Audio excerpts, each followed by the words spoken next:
ધંધુકામાં જે ધર્મેશ ગમારાની હત્યા કરવામાં આવી હતી એ મામલાને લઈ અને હવે પોલીસ એક્શન મોડમાં આવી છે ને જે આરોપીઓ છે એમના ઘર ઉપર ડિમોલેશનની કાર્યવાહી પણ કરવામાં આવશે। એની પહેલાંના દ્રશ્યો સામે આવ્યા છે ને ખાસ કરી અને હવે પોલીસ કેવી રીતે કાર્યવાહી કરશે એની પણ ચર્ચા કરીશું। નમસ્કાર, હું છું ઉજ્જવલ અને આપ જોઈ રહ્યા છો નિર્ભય ન્યૂઝ।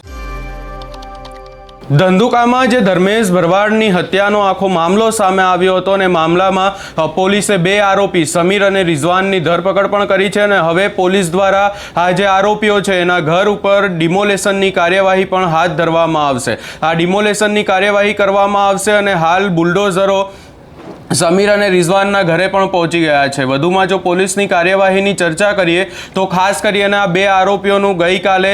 વરઘોડો પણ નીકાળવામાં આવ્યો હતો ને એના પહેલાં આ આખી બાબતને લઈ અને પોલીસ દ્વારા નિવેદન પણ આપવામાં આવ્યું હતું। આ આખી બાબતને સૌપ્રથમ જે દ્રશ્યો હાલ સામે આવી રહ્યા છે આરોપીઓના ઘરેથી એની ઉપર પણ નજર કરીએ।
સારો નથી બધા નીકળશે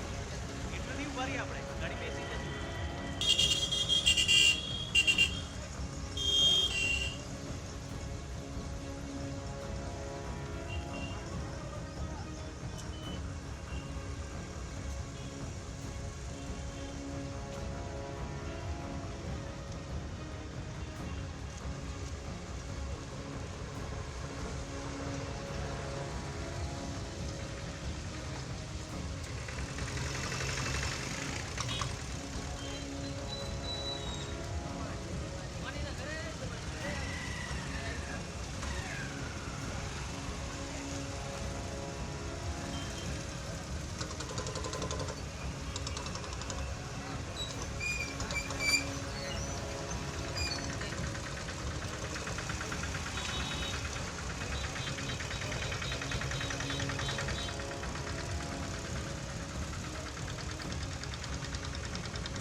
ધીમે ધીમે ભાઈ ધીમે ધીમે અરે ધીમે ક્યાં છે પેલા ભાઈ કે નિકાલ ભાઈ આવો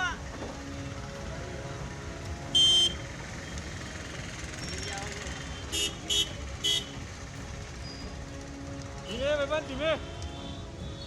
ધીમે ધીમે કે રે બાબુ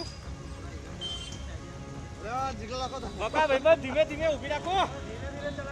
अरे उभी રાખો પાછળ આવવા દે यहाँ पे रहना मुझे पकड़े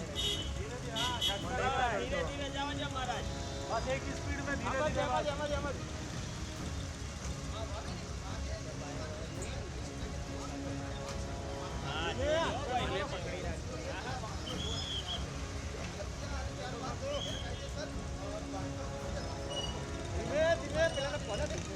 धीरे धीरे बहुत आगे निकल गया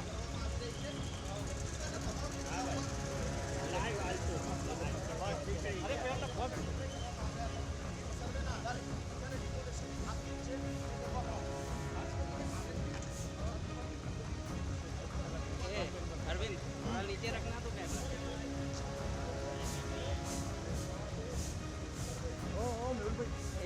मेहुल भाई सॉरी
ઉભી રખાવજો ને એમ જે કવાય ટર્નિંગ માં ઉભી રખાવજો અને શોર્ટ વાળમાં પેલો આમ ટર્ન લે અને એમને કેમ આ સાઈડ આમ સાઈડ માં તો ફોન કે આગળ લઈ લો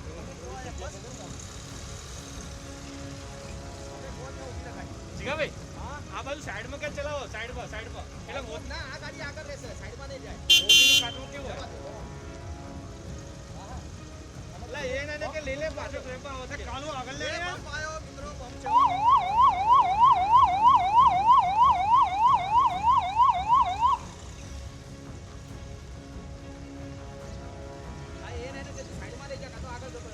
વચ્ચે જ ગલગલ કરો હા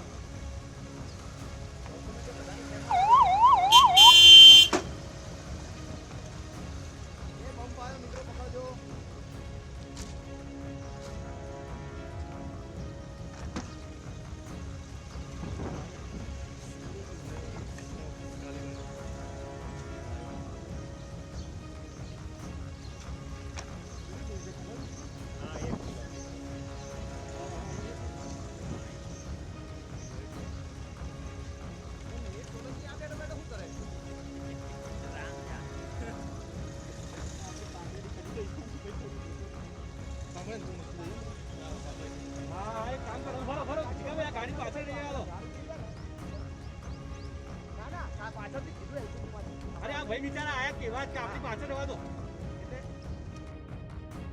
આ આખી બાબતને લઈ અને હવે સમીર અને રિઝવાન જે આરોપીઓ છે એમના ઘર ઉપર દાદાનું બુલડોઝર પણ ફરી વળવાનું છે અને આ આખી બાબતમાં જો બીજી રીતે ચર્ચા કરવા જોઈએ તો અનેક કલાકારો પણ મેદાને આવ્યા છે એની સાથે સાથે અનેક જગ્યાઓએ આવેદનપત્ર પણ આપવામાં આવી રહ્યું છે જોવાનું રહેશે કે આગામી સમયમાં પોલીસ આ આરોપીઓની સામે હજી શું કડક કાર્યવાહી કરે છે ને એનાથી પણ વિશેષ કોર્ટ દ્વારા આરોપીઓને શું સજા આપવામાં આવે છે આ સમગ્ર બાબતે તમારો શું અભિપ્રાય છે અમને કમેન્ટ કરી જરૂર જણાવશો ને અમારી ચેનલ નિર્ભય ન્યૂઝને લાઇક શેર સબસ્ક્રાઇબ કરવાનું ભૂલશો નહીં.